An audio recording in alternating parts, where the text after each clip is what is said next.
कुटिया में बैठी सीता रनिया हिरन एक देखाई हिरन एक देखाई हो। रामा सोनवा बरन सारी दहिया नीरखी मान मोहय नीरखी मान मोहाई हो।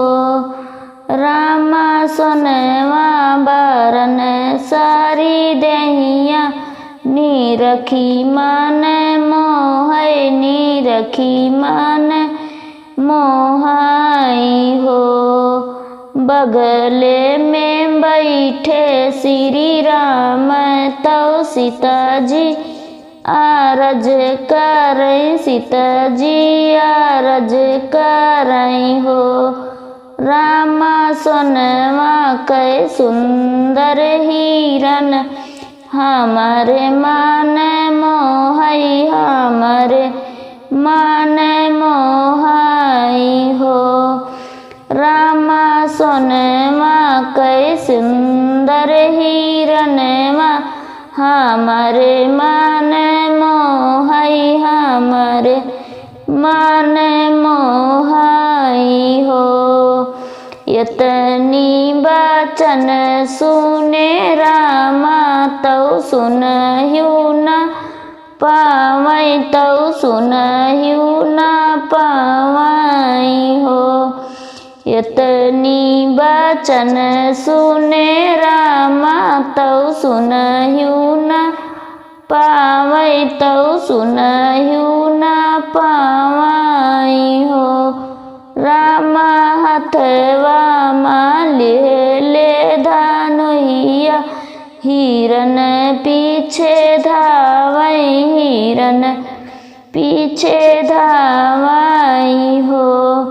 रामा हथवा ले ले धानुइया हिरन पीछे धावई तौ हिरन पीछे धावई हो।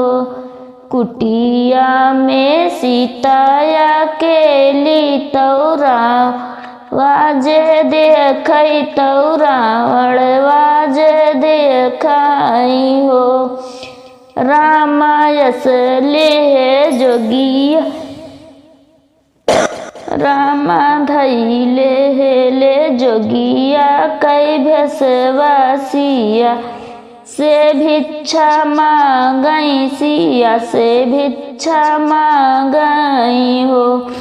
रामा धैले है जोगिया कई भेषवासिया से भिक्षा मांगई सिया से भिक्षा मांगई हो। हथवा में लिही सीता भिखिया बाहरवा जेठाड़ी भाई हो। हथवा में लिही सीता भिखिया बाहरवा जेठाड़ी भाई बाहरवा जेठाड़ी भाई हो। रामा रावण जे रथ बैठाए सीता का लैके भागई सीता का लैके भागई हो। रामा रावण जे रथ बैठावई तौ सीता का लैके भागई तौ सीता का लैके भागई हो।